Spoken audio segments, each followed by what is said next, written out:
Cześć, witajcie na kanale M&R Travel Story. Czy naprawdę można zobaczyć ząb prawdziwego Buddy? Czy targ w Kandy to barwny świat smaków, czy raczej szkoła przetrwania dla turystów? I czy naprawdę warto wspiąć się na wieżę, którą wielu uważa za najbardziej przerażającą na całej Sri Lance? A może ważniejsze pytanie brzmi, czy na tej wyspie da się naprawdę dobrze i smacznie zjeść? W deszczu, mgle i między górskimi wioskami. Sprawdzamy to na własnej skórze. A jeżeli tak jak my kochacie podróże, zostawcie łapkę w górę i subskrybujcie nasz kanał, aby nie przegapić dalszych inspiracji podróżniczych. A teraz gotowi? Zaczynamy! Hejka, witajcie w kolejnym vlogu. Dziś nasz dzień rozpoczynamy bardzo wcześnie, bo jest godzina 6:25. I wybieramy się do świątyni Zęba Buddy. Podobno w soboty i w niedzielę są tam mega korki. Mega tłok, bardzo dużo ludzi przyjeżdża, bo to jest w ogóle miejsce z listy UNESCO, ale też bardzo dużo pielgrzymów przyjeżdża, przede wszystkim ichniejszych, lokalnych. Zobaczymy, że się da tam dostać, a w międzyczasie to Zobaczcie nasz widok z balkonu. widok z balkonu mamy taki. Okej, zajechaliśmy na parking, jest godzina 6:41, idziemy teraz do świątyni. Tutaj na końcu parking jest płatny, panowie przynajmniej tak sądzą, no to my zapłacimy 100 rupli za godzinę, nie jest problem. Jest tutaj policja turystyczna znowu, miła, uśmiechnięta. W sumie pokazał nam policjant, żeby tu stanąć. I ci panowie policjanci, tak jakby oni zwykle z tymi zagranicznymi nie mają takiego problemu. Jak się uśmiechają z daleka, jak widzieli, że nagrywamy. Where are you from? Germany? Germany? Wszyscy myślą, że jesteśmy Niemcami. Jeszcze jest ticket office here. Ogólnie jest tutaj taka kontrola osobista jak na lotnisku. Prześwietlają bagaże i sprawdza policja na wejściu ubrania. Bo jest tutaj sporo osób. Podobno o godzinie 9 to tu się już nie da przejść. To jedno z najświętszych miejsc na Sri Lance, gdzie przechowywany jest ząb Buddy, relikwia, którą wierni mogą zobaczyć tylko na krótką chwilę. Nam też udało się go zobaczyć tak jak innym pielgrzymom, ale nie wolno tego fotografować ani filmować. Warto pamiętać, że to przede wszystkim miejsce modlitwy, a nie turystyczna atrakcja. Dla Lankijczyków to symbol wiary i tożsamości, dlatego zachowanie szacunku jest tutaj ważniejsze niż dobre ujęcia.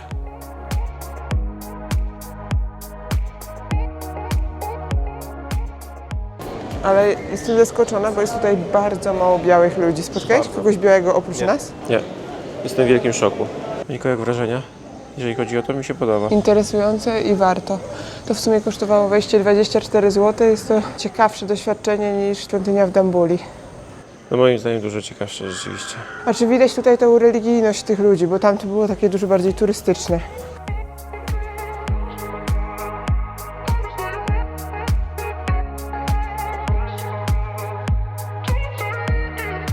Wokół głównej świątyni Zęba Buddy znajduje się kilka mniejszych kaplic i pawilonów, z których każda pełni inną funkcję. Jedne służą modlitwie, inne upamiętniają dawne wydarzenia. Spacerując po tym terenie, trudno nie zauważyć, jak mocno religia przenika tutaj codzienne życie. Pielgrzymi przychodzą tutaj całymi rodzinami w białych strojach z kwiatami w dłoniach. Na dziedzińcu można czasem zobaczyć świątynnego słonia, zwierzę, które od wieków odgrywa ważną rolę w procesjach i ceremoniach. To element tradycji głęboko zakorzeniony w kulturze Sri Lanki, której nie da się oceniać poprzez zachodnie standardy. Tu ma zupełnie inne znaczenie. Oprócz tego w jednym z budynków znajduje się także Muzeum Światowego Buddyzmu, do którego zajrzeliśmy na chwilę. To miejsce pokazuje, jak różnie wygląda ta sama wiara w różnych rejonach Azji, od Tajlandii aż po Nepal. Okej, podsumowując, to muzeum jest bardzo fajne. Dla fanów buddyzmu z pewnością coś się spodoba. To jest taki buddyzm z całego świata, troszeczkę jest tutaj. Bardzo duża ekspozycja, rozbudowana, podzielona na kraje i naprawdę każdy kraj ma takie spore pomieszczenie. Tak, bardzo, bardzo fajne. Ale oczywiście w środku nie wolno nic nagrywać. No dobra, chyba się powoli zaczynamy zbierać. No i już teraz widać, że troszeczkę coraz więcej jest zagranicznych ludzi, coraz więcej osób tutaj przychodzi. No my akurat idziemy już odebrać buty i lecimy dalej. Ja rozumiem, że oni lubią koszyć pieniądze, bo to jednak mimo wszystko, ale ciekawe jest to, że na przykład nawet za buty trzeba było zapłacić, no za pozostawienie butów, czyli co, nie wiem, jakoś tak. Znaczy była taka skrzynka na napiwki i pokazał, żeby wrzucić. Całkiem przyjemnie tutaj to wygląda naprawdę. bym powiedział, że spoko. O. Tutaj Monika jeszcze wcina WW, bo jesteśmy głodni. Wkładam to do buzi, mam otwartą buzię, jedzie gościu i mówi mi hello. No dobra, a tak serio, no to po prostu jeszcze idziemy szybko na rynek zobaczyć, co tutaj jest. To powinno być 900 metrów stąd.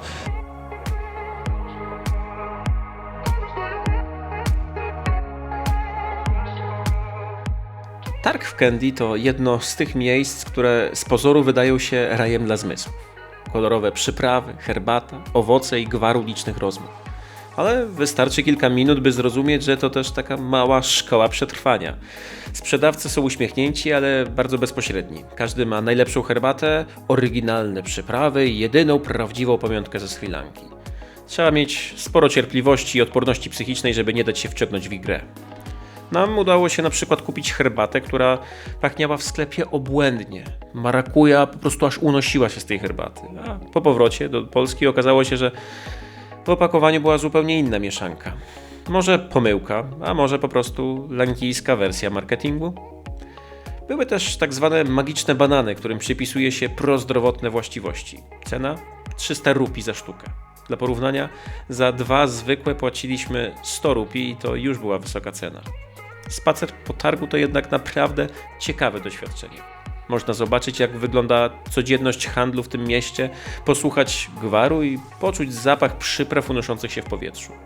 Ale żeby naprawdę cieszyć się w tym miejscem, to trzeba umieć mówić nie. Często, stanowczo i z uśmiechem. Dobra, już tylko bym wzięła ten lemongrass na pamiątkę, tak że tu byliśmy. Tak, Rafał miał kryzys, żeby tu dotrzeć. Okay, so only lemongrass because... Okay, you can show us this smell. Lemongrass... Buy, no problem, madam. Passion fruit tea. To jest passion fruit. No, to też jest fajne. No, może jednak passion fruit. A są takie małe passion fruity?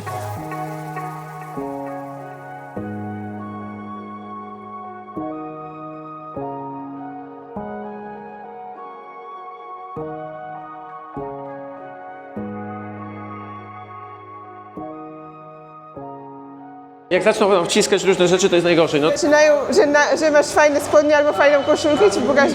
I nie mają nic przeciwko, jak się tego nie kupi. Nie krzyczą na ciebie, nie obrażają się, ale ciągną jak nie wiem, po prostu chcą cię wydrzeć z pieniędzy. Strasznie ciężko tu się idzie. No jest to bez wątpienia ciekawe doświadczenie. Witamy Was z breakfastu, tym razem tutaj. No i zobaczmy, co jest pod spodem. Jeszcze nie widzieliśmy, czy coś tam jest jajeczniczka i kiełbaska.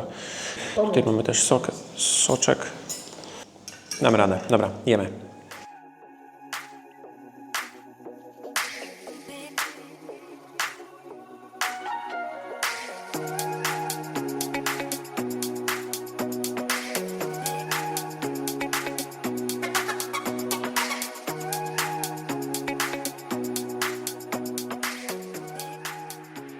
Będziemy powtarzać w kółko to samo, ale naprawdę, na Sri Lance sama droga potrafi być przygodą.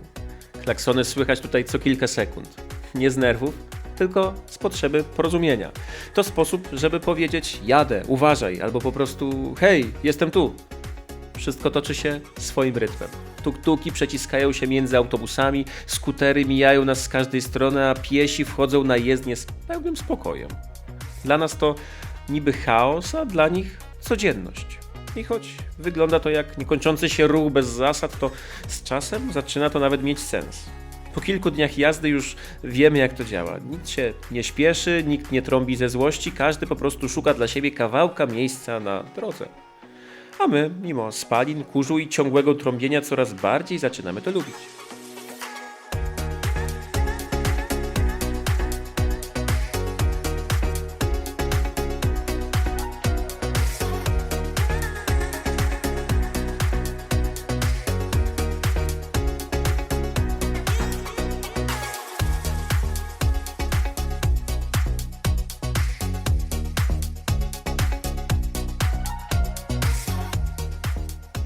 Z Kandy krajobraz się zmienia. Asfalt staje się węższy, ruch cichnie, a zamiast sklepów pojawiają się pola herbaty i małe wioski.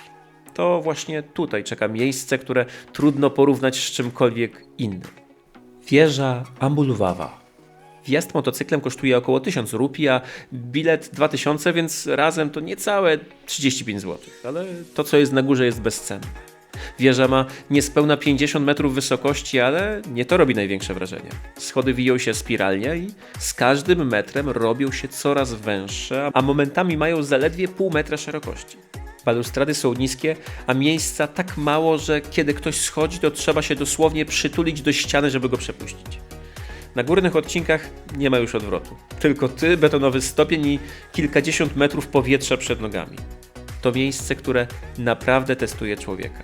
Nie tylko z odwagi, ale też z równowagi i cierpliwości.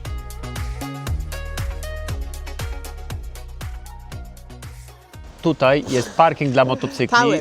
I tutaj też pani powiedziała, że popilnuje nam bagaży. W razie czego można też bagaże wyjąć, ale my ich nie zdejmowaliśmy. Mamy nadzieję, że trochę tak wykrzywione to wygląda, ale dzięki temu amunicja jest, że tak powiem, odrobinę wygodna. To jest istotna informacja, bo zwłaszcza jak się robi objazdówkę motorem, to się człowiek zastanawia, co zrobić z bagażami, co zrobić z bagażami. Tam jest wyraźnie napisane, że jest helmet and back counter. Ogólnie tutaj na Sri Lance nie ma problemu z zostawieniem tych bagaży. Zawsze się ktoś znajdzie, kto to popilnuje. Jak nie ten, to tamten, jak nie ten policjant, to może ktoś inny, a jak nie tutaj, to może akurat podjedziemy i zapłacimy i po prostu Ale droga tutaj to była wybitna. tak. Na motorze 2 osoby i jeszcze te walizki. No i na końcu to już tam były takie jednokierunkowe nawet, ale to było tak pod górkę, że masakra. Tutaj też jest Ja się tutaj huśtawka do robienia zdjęć. O, mamy. Forigin 7,5 kosztuje. Single Forigin kosztuje 5000. Jeszcze z drona to można sobie nagrać. Jest taki nabit emocji na tej naszej wyprawie i nowych doświadczeń, że dużo lepsze niż ta huśtawka jest przejechanie w korku przez Candy na przykład. Już chyba wejście. O, tutaj. Zaraz zobaczymy, co tam jest na górze. Ale to jest prawdopodobnie już ta wieża. O, wow, ale tam jest ciasno na górze. Ciekawe. Top of the top. Jak już jesteśmy, to już pójdziemy. Mi osobiście się to miejsce całkiem podoba. Turystyczne, ale spoko miejsce się to wydaje, nie? Tak na samo wejście. W ogóle jakoś tak ładnie w miarę, może nie jakoś ultra czysto w tych łazienkach, ale tak widać, że przygotowane. W ogóle jakie tu są widoki. Wow. I uwaga na małpy, żeby nic nie wydarły. Małpki, które gdzieś tutaj się bawią. Żeby ci tej kamery nie zaatakowały. Tutaj mamy już piękny widok.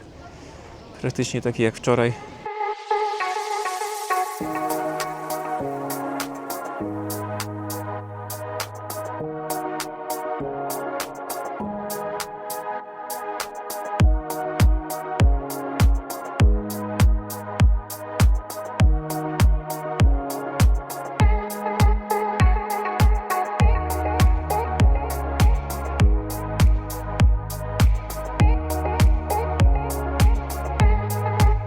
Nie, powiem ci szczerze, że jestem w wielkim szoku. Bardzo fajny teren widokowy, no.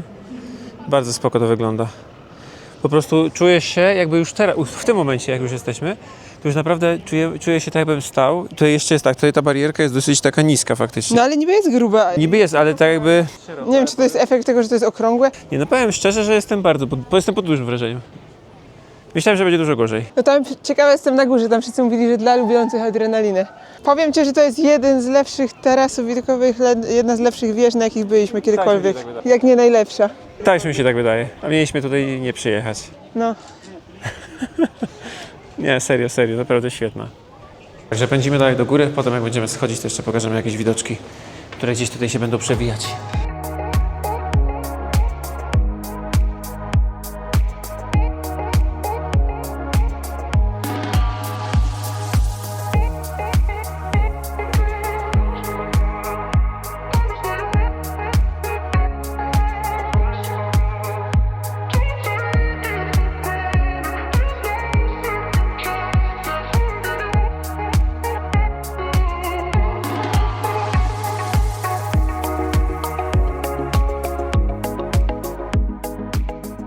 Tam jest w środku to miejsce do rozmijania się, musimy się jakoś tam, że tak powiem, rozminąć. Monika już nawet nie wyciąga telefonu, dość mocno tutaj wieje na górze. Widoki są, jak widać za mną, mega ciekawe. Jesteśmy w schronie. Tak, jesteśmy w shelterze po drodze. Nie będzie to takie proste, jakby się mogło wydawać, ale naprawdę jest to ciekawe miejsce. W razie czego są takie właśnie miejsca, jak tutaj, że da radę wejść, schować się, ktoś tam może zejść. robi się naprawdę ciekawie. Jest tam ktoś jeszcze? Straszne to jest, jak się tak przyciska. Kolejka do góry. Tak, ogólnie to jest, robi się naprawdę bardzo ciekawie. Jak widzicie tutaj tak, przede mną tutaj jest, wygląda to jak Monika stoi, nie? Nie wiem, czy teraz widać to, jak jest tutaj bardzo szeroko. Jest tak mniej więcej, no ale widok jest spoko. Jak się człowiek zapomni, że jest tak wysoko, to jest nawet całkiem fajnie. Ale chyba faktycznie muszę Schować kamerę za chwilę. schować kamerę. Witamy Was ze szczytu. Tak jak wspominaliśmy, tutaj się za nami już to wszystko kończy. Jest to najlepsza wieża widokowa, na jakiej byliśmy. Tak, świetna wieża widokowa, Ambudalawa, Dawalawa. Tak, super. A teraz zobaczcie, jak to wygląda z góry. Zeszliśmy już prawie na dół, a to znaczy zeszliśmy z tej wąskiej, z wąskiego Części. przejścia, z wąskiej części. No nie nagrywałem tam, no bo już ciężko było.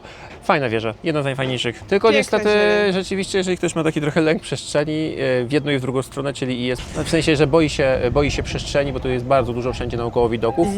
I kontaktu z innymi ludźmi, Tak. bo tu bardzo blisko się jest niektórych ludzi. Po prostu się obciera się co no, kawałek po prostu, czy tam gdzieś plecami, czy nogą, czy biodrami, no. po prostu przechodząc obok kogoś, no niestety nie wszyscy są, niestety nie wszyscy są po prostu bardzo szczupli i to nie jest tak, że się dwie osoby zmieszczą na wdechu, tylko czasami No. po prostu się nie da inaczej. Ale naprawdę świetne miejsce. Polecamy.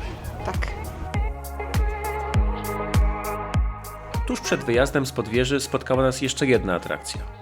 Małpa postanowiła sprawdzić, czy oddamy jej banana, jeżeli będzie na nas biegła i nie pomyliła się. Szybko wyrzuciliśmy jedzonego banana z dala od siebie, a zwierzę obiegło nas i szybko zjadło wypracowany łup. Nie zdążyliśmy tego nagrać, no ale emocji było więcej niż przy samej wspinaczce.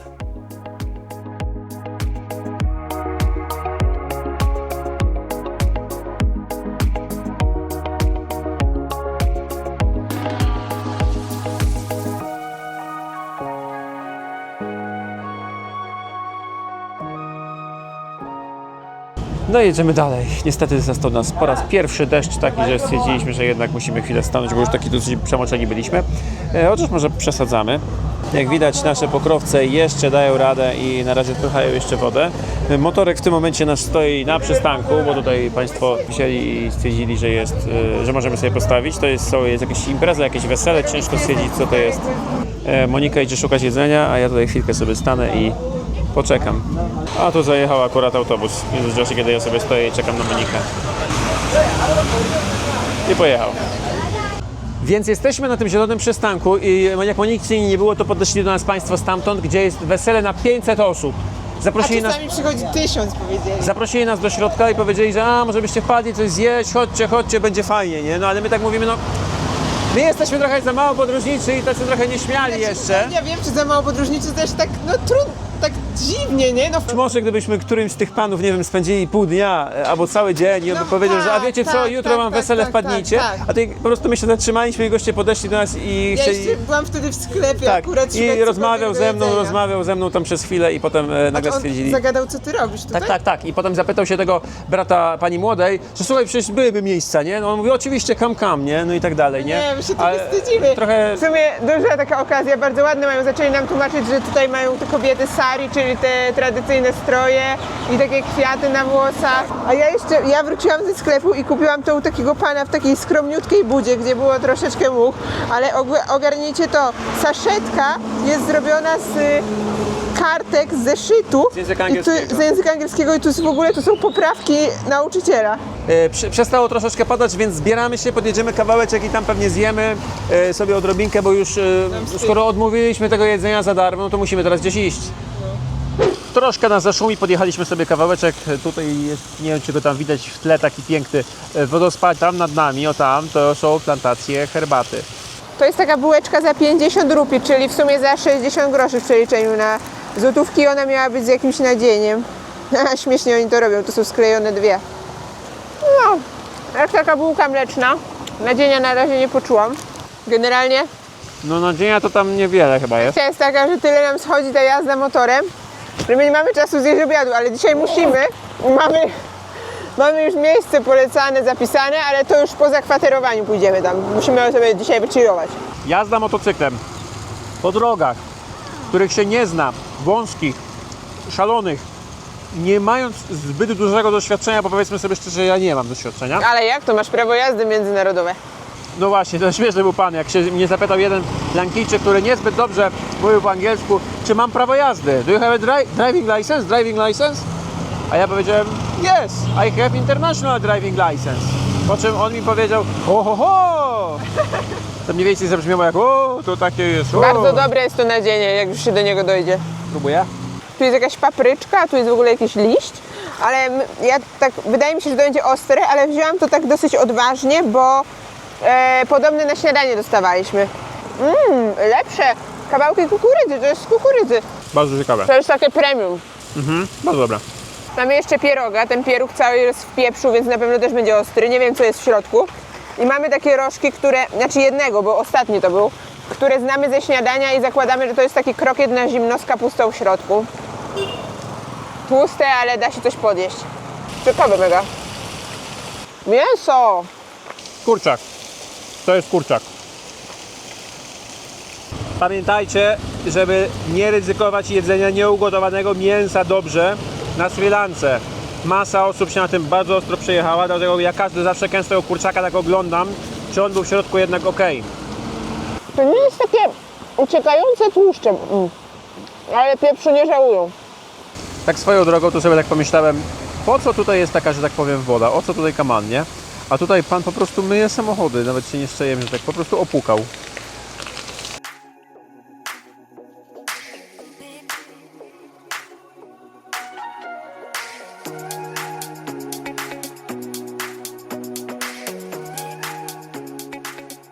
Ramboda Waterfall. Spada deszcz, więc zrobimy to bardzo szybko. To znaczy, po prostu pokażę wam teraz, jak one wyglądają, te wodospady. Te wodospady wyglądają mniej więcej tak. Dla mnie to była taka okazja, dodatkowe miejsce po drodze do postoju, nie? Nie jakiś tam szał. No fajny wodospad, ludzie się cieszą, kąpią się.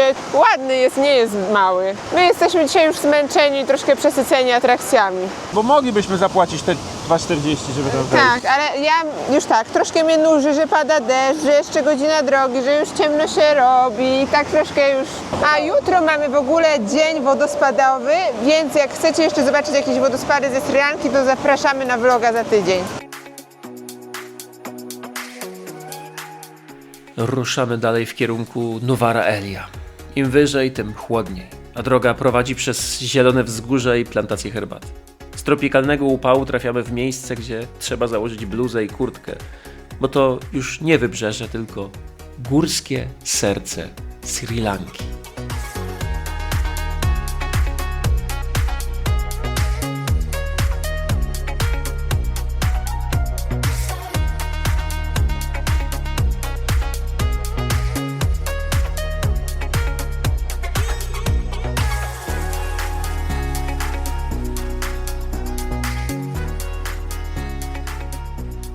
Po długiej, zimnej, męczącej przeprawie we mgle. Jechaliśmy w deszczu, jechaliśmy we mgle, trochę zmarzliśmy, nie wiedzieliśmy, gdzie mamy ubrania, bo były bardzo głęboko schowane, więc stwierdziliśmy, Wiedzieliśmy, że mamy je głęboko.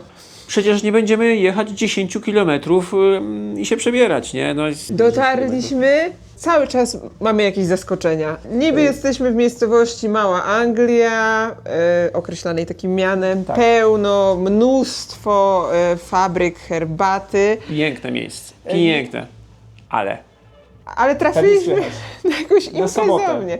I ta muzyka, którą tutaj słychać, no ma ucichnąć koło 11-12. Zapytał się, czy mamy zatyczki do uszu. $4 po raz pierwszy dopłaciliśmy, bo... Mieliśmy nocleg z współdzieloną łazienką. A tutaj pan nam zaproponował, bo powiedział, że akurat jest pusty i normalnie bierze za niego $14, niby tak stwierdziła. Jak i tak przyjechaliśmy późno z samego wieczora, no to w sumie nie ma problemu, to może być za $4 i spoko, nie? No to dobra. Pan spoko, miejsce specyficzne. 125 zł. Tak. Ciekawostka jest właśnie taka, że to jest taka specyficzna dość łazienka. Specyficzny design, no ale zobaczcie, że na ścianach ładne malunki, lampki. To jest takie stylizowane, bo to było rustykalny dom, to się nazywa. Tak, Rustical House. No i na górę idziemy, bo pan nam powiedział, że tam na górze jest dużo lepiej. No ale powiem wam szczerze, że jest taki, nazwałbym to może nie jakoś mega, ale jest wypaśny tutaj widok. Słabo może to widać, jak się zgasi światło, będzie lepiej.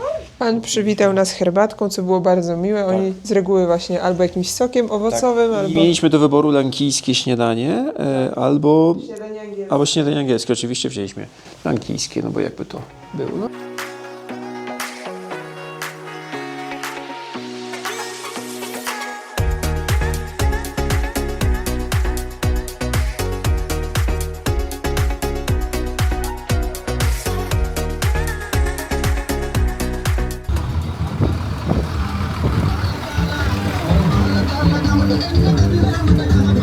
normalny autobus.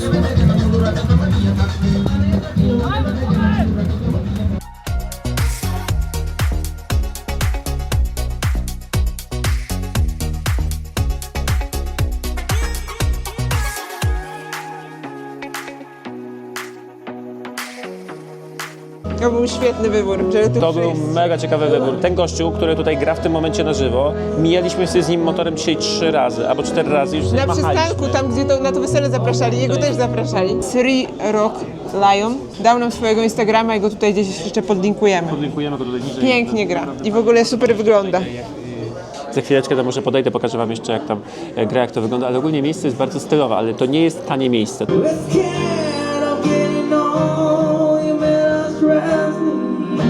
Just like the moon, you were just like the song.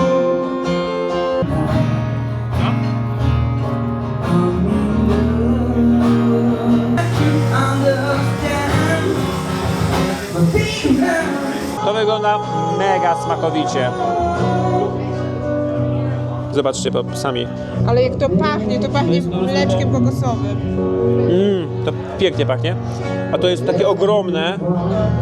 Ja myślę, że my się tam najemy znowu, jak zwykle. Mieliśmy wziąć jedną porcję, ale naprawdę to wygląda mega, mega, mega ciekawie. Let's play. Czy to da się zjeść? Co to jest? To jest ser. To co jest, tutaj niżej macie napis, co to jest w tym momencie. Obłędne to jest. Really, thanks for recommendation. Delicious. Wow. Jestem tak zaskoczony. To jest po prostu mega.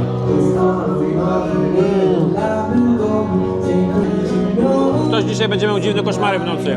Szczerze to pierwszy raz jemy coś takiego dobrego tutaj na Sri Lance.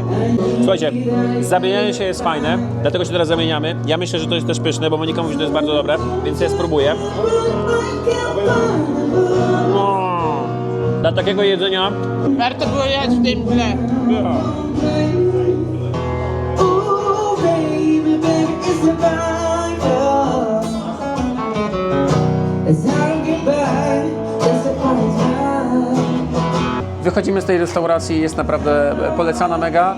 Tak jak powiedzieli, 20% zniżki faktycznie dali. Bardzo mili panowie, świetne miejsce, polecamy i lecimy. A tu jeszcze w międzyczasie naszego znajomego wykonawcę wam pokażemy.